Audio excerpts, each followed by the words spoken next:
Thank you.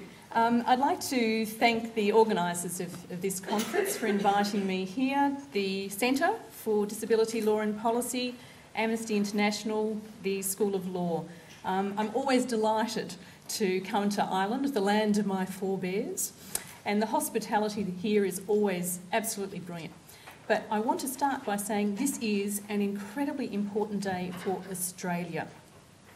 I know there are some Australians in the audience, and I think you from Ireland will appreciate this. Today, the Australian Mayor, Black Caviar, is running at Ascot.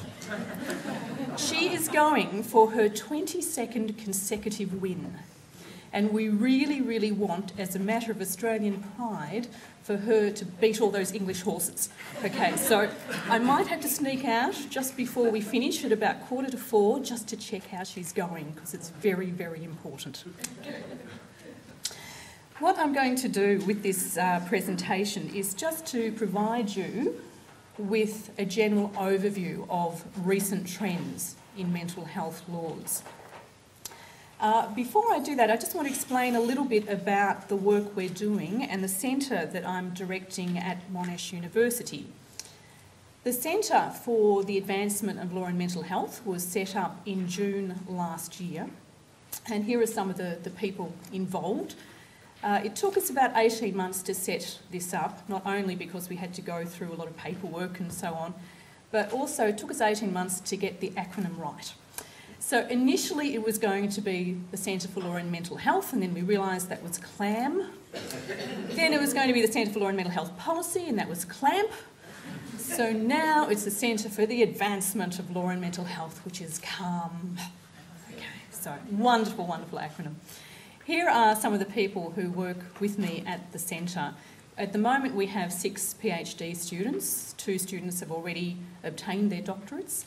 And we're hoping to expand the centre as we go along. So it's been absolutely wonderful for me to be here and just to see what's happening at the centre here and how it's set up and how you've actually got your own rooms together. It's just fantastic. So we're learning as we go along. Most of us have legal backgrounds, not all, but we also have backgrounds in other disciplines such as nursing, medicine, psychology, political science, criminology, and so on. And we're very keen to do cross-disciplinary work as part of our research. Some of the work we're doing looks at different aspects of mental health laws, but it's going a little bit further than that now. So we look at civil justice, criminal justice, social inclusion matters, but we've actually just put in for funding for a mega project looking at the intersections between these topics. Because what we're finding is that even though we started off just thinking about mental health issues, there's such a crossover with disability, with alcohol, substance use and so on. And we're really keen to explore some of the themes that occur across disciplines. I think in the past, and I think Mary's going to talk about this, we've always had segregated systems, you know, the mental health system, intellectual disability system and so on. And there's not enough crossover, there's not enough communication. So we're very keen to remedy that as we continue our research. Right, just a bit about the presentation that I'm using. It's a little different to the handouts you have. I'm actually using some artwork here from the Cunningham Dax collection in Melbourne. It's a very, very important collection of artwork by those who have experienced some form of mental health problem. And I'm using this on the basis that a picture paints 1,000 words. And I think you may forget what I talk about, but hopefully some of these images will stay with you. They really provide a different perspective from those who have had some experience with involuntary commitment and so on. These images are subject to copyright, which is why you don't have these images before you. So it's a special treat for you who have given up your Saturday to be here to be able to look at these amazing artworks. As part of the Centre's research program, we've actually been carrying out a 5-year project. We're coming to the end of that project now. But it's been the first time in Australia that anything like this has been done, that we're comparing mental health laws across primarily common law countries. And as part of that, we've been carrying out interviews, and we've completed about 75 interviews with people across Australia, New Zealand, Canada, and also England, Scotland, and here in Ireland, just a few in Ireland. And it's been fascinating to see some of the similarities between the issues that arise in relation to our mental health systems, even though in practical terms they can be quite different. And I'll be picking up on some of the themes that have emerged. All right, so let's think about some of those trends. Obviously, a lot of the presentations today will mention the important context of the Convention on the Rights of Persons with Disabilities and what this is doing in setting the scene for reform of mental health laws. In the past, I think, in analysing mental health laws, we've concentrated on the right to liberty. And certainly autonomy, self-determination and so on has been an important factor in measuring the scope of mental health laws. How far do you go in enabling involuntary detention and treatment? Interestingly, the UN Committee on the Rights of Persons with Disabilities, in looking at the communication from Tunisia, talked about the need to repeal legislative provisions which allow for the deprivation of liberty on the basis of disability. And this is obviously one theme that I think will be explored today, and I think Professor Dander might take this point up as well. That when we think about mental health laws, we really have to justify why they exist in the first place. We don't have cancer acts, we don't have epilepsy acts, diabetes acts. Why is it that we have standalone mental health laws? And I think that's the starting point. Why do we have them? Now, they might be justified on the basis, well, it provides access to treatment. It might be justified on the basis that it prevents self-harm, harm to others and so on. But I think this is the starting point, that we need to actually challenge why we actually have these laws in the first place. In relation to recognition of legal capacity, we're going to hear a lot about this today, and Professor Dander, of course, will be speaking primarily about this, so I probably won't spend as much time on this. You'll be hearing a lot. But in relation to Article 12, we now have this presumption of legal capacity, and I've just finished writing a piece where I actually talk about it in terms of legal standing, and as we heard at one stage, women didn't have legal standing, children don't have legal standing, the whole notion of civil death for prisoners. Once an offender goes into prison, they were seen as the civilly dead, absolutely no rights, and so on. So different groups in society have been given the status of not having any legal standing. Obviously, Article 12 challenges that. But I think it goes further because it's looking at legal agency as well, the ability to exercise one's rights.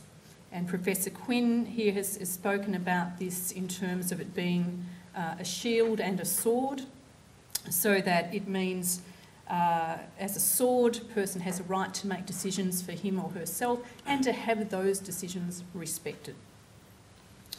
In terms of it being used as a shield, it refers to the power of the individual to stop others from making decisions on his or her behalf.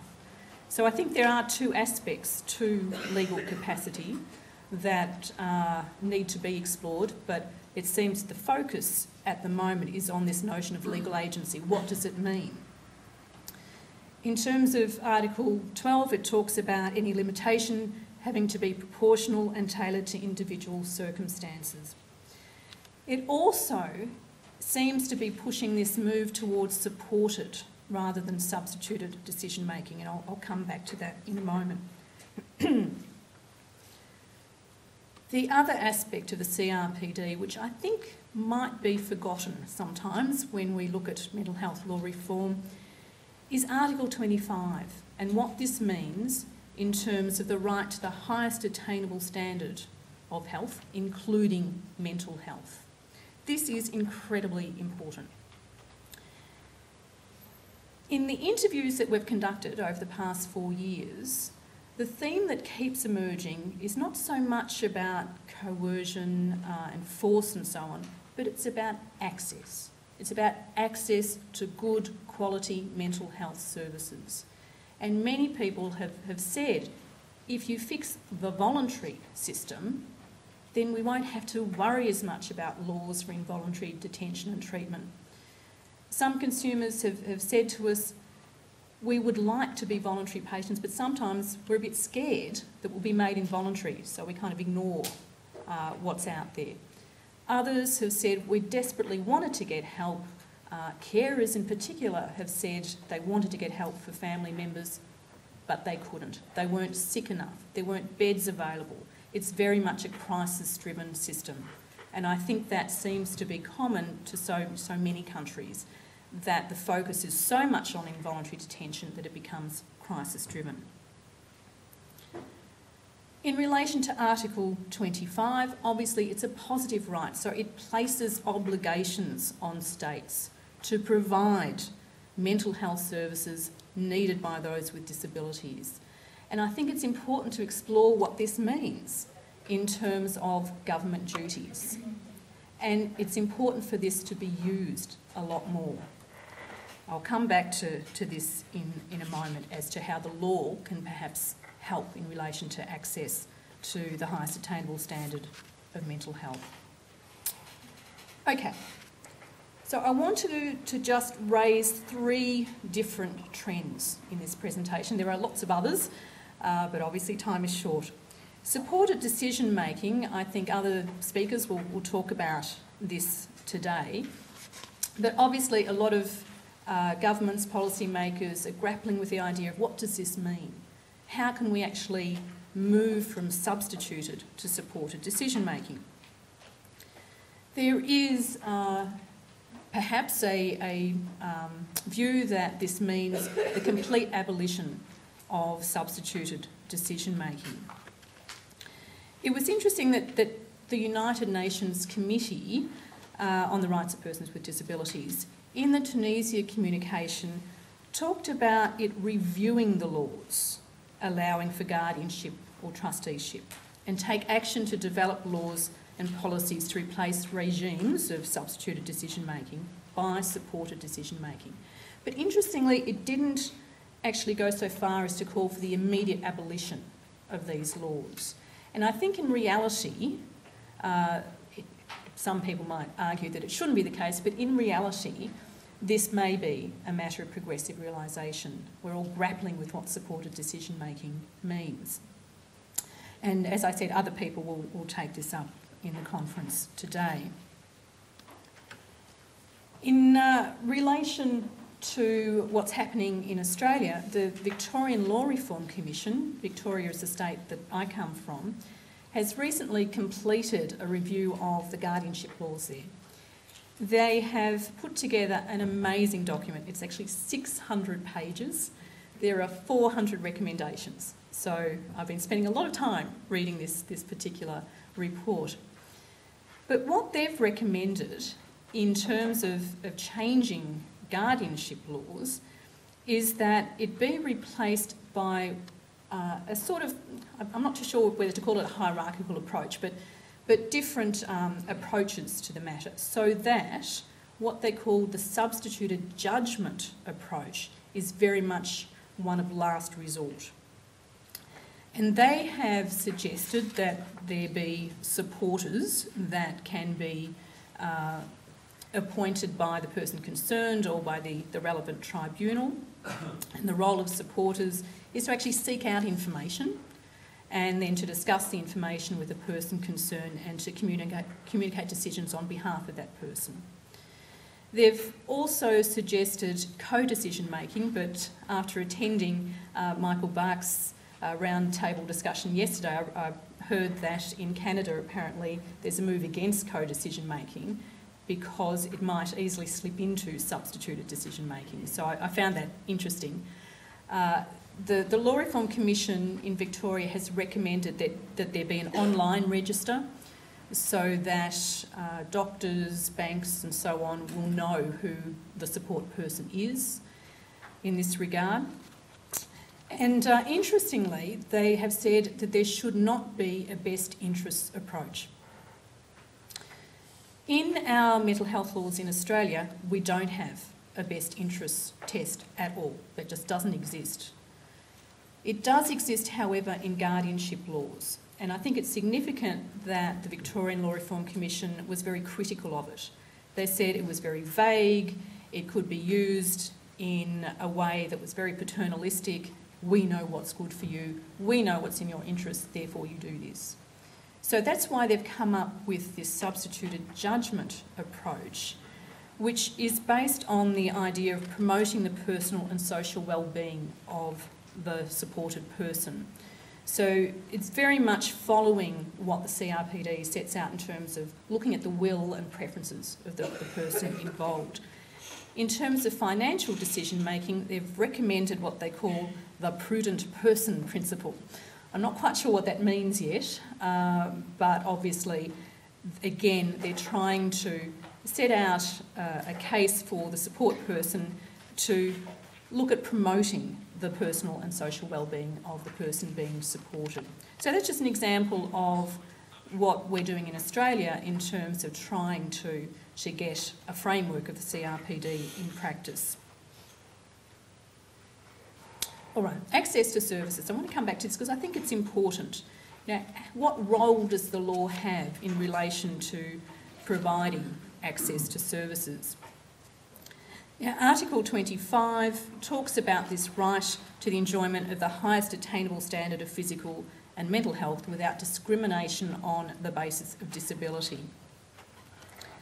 I think there may now be emerging a trend from a focus just purely on laws relating to involuntary detention and treatment to developing laws that encourage a right to mental health for all individuals with mental health problems, and obviously supported by a right to access appropriate mental health services. Mary Donnelly has written a very important article about the move away just from a focus on autonomy to a focus on social and economic rights as well. And I think we can see a shift emerging here. Now, a number of jurisdictions have legislative provisions dealing with voluntary admissions, as I understand the Mental Health Act here in Ireland has. Some of them just talk about a general principle whereby a patient's consent is preferable to involuntary admission and so on. But what I find interesting is that in some jurisdictions it goes a little bit further. Under the Northern Territory Mental Health Act, a person can actually appeal a decision to the Mental Health Review Tribunal if they have not been admitted, if they've been refused admission to voluntary services. I think this is really significant. Now, I've been trying to find out how often this is being used, but even if it isn't used enough, it's there. So the Mental Health Review Tribunal has power to actually order that the person be treated. They can also order that the matter go back to the mental health professional concerned to reconsider, but they nevertheless have the power to say, you must treat this person. And again, that ties into what we've been hearing, that people are often told, you're not sick enough, we don't have the resources, we don't have the beds available, go away until you're really bad. This really changes, I think, the focus here, the fact that a tribunal can order a person to be treated. It's very controversial, obviously. Mental health professionals don't want to be told what to do. And in some ways, it's a matter of judicial officers telling the government and the policymakers you've got to put more resources into mental health services. But I still find it very interesting, and I'd be fascinated to hear your perspective on this, whether this is actually workable. Another aspect to providing access to good quality services is that in Victoria we've actually had a really interesting initiative called the Multiple and Complex Needs Initiative. And this was set up under legislation. And it set up a panel that actually coordinates services for those with multiple and complex needs. Very small cohort, but it has been incredibly successful. And the review of this found that it wasn't necessarily that the person, him or herself, had complex needs, it was actually the system that was complex. And all these different fragmented units weren't talking to one another. So having a legislative body actually coordinate that has been really significant.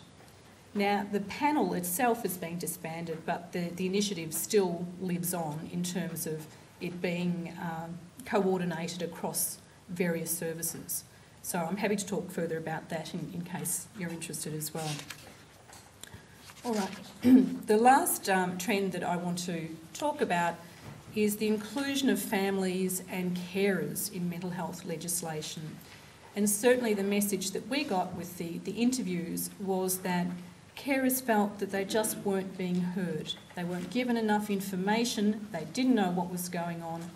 And I think it's important that if there's a move to community care, families, carers are often the ones that pick up the slack. They want to know what's going on. So how can this be included in legislation? I just want to give you some examples.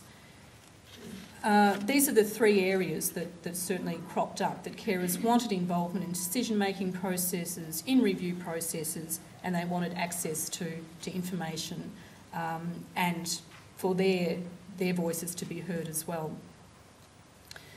In South Australia, we've actually enacted a Carers Recognition Act, so you can have legislation that has very broad principles that recognise the role that carers can play. Now, these are really more sort of the big picture guidelines, but nevertheless it's important, I think, that this sort of legislation is enacted. Then we can have more detailed provisions. So, for example, Mental Health Care and Treatment Scotland Act requires the views of carers to be taken into account. And this, I think, provides an example of a really progressive way of including carers and family members. There's also specific rights to be consulted at various times in the decision-making process. The named persons scheme in the Scottish Act allows for the primary carer to be appointed in the absence of a patient's nomination, and again provides rights to actually participate in the decision-making process.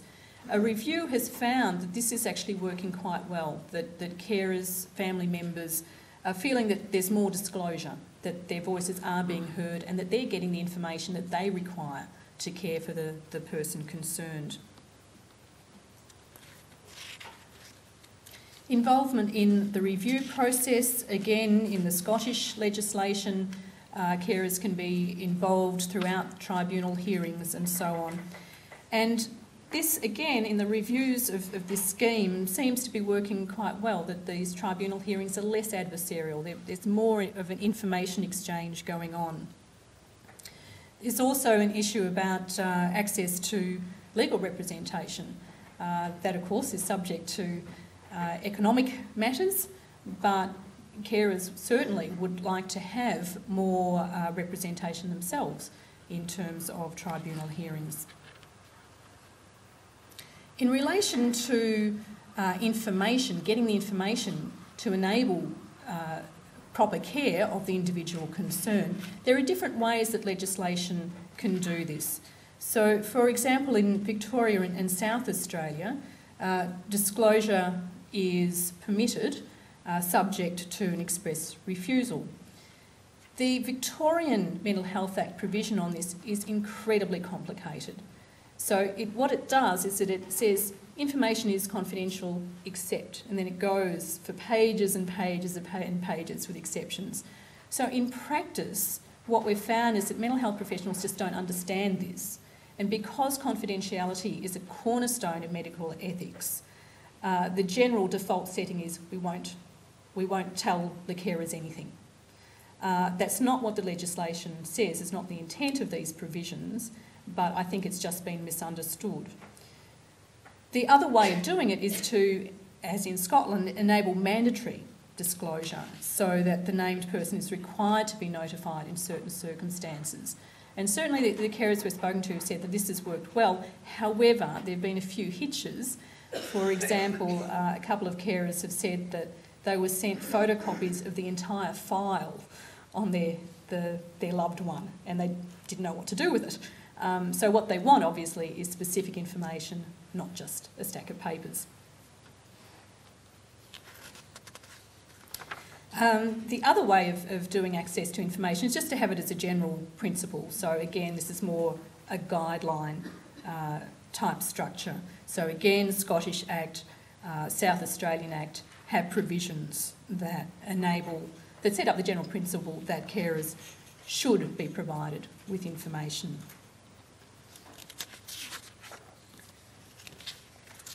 Okay, so where does that leave us? I think the context of the convention is very important for mental health law reform. There are obviously conflicting perspectives on the scope of mental health laws. I think what's important is that we actually address the concerns of those whose voices have been too often unheard. We can use a lot of different ways of supported decision-making, advanced directives, the use of advocates and so on, more attention being paid to the wishes of carers. Obviously, just having laws in place doesn't lead to the provision of new services, but the law does shape the way mental health services are delivered. And in my view, I think in the past the focus has perhaps been too much on involuntary detention and treatment. What I think the CRPD is doing is emphasising that it should be voluntary treatment wherever possible with proper supports in place. This inclusion of positive rights, including access to good mental health services, is incredibly significant. And I think, and I might be being a bit too optimistic here, I think this can be used to put more pressure on governments to provide adequate mental health services. It certainly seems to be the case in Australia. There's a lot more emphasis on mental health now. We have mental health ministers in many states and at a federal level, and the government, both federally and in certain states, is putting much more money into mental health services. So to some extent, this is working. All right, so in conclusion, if you want to learn more about the work we've been doing, this is a whole stack of books that we've produced over the past 4.5 years.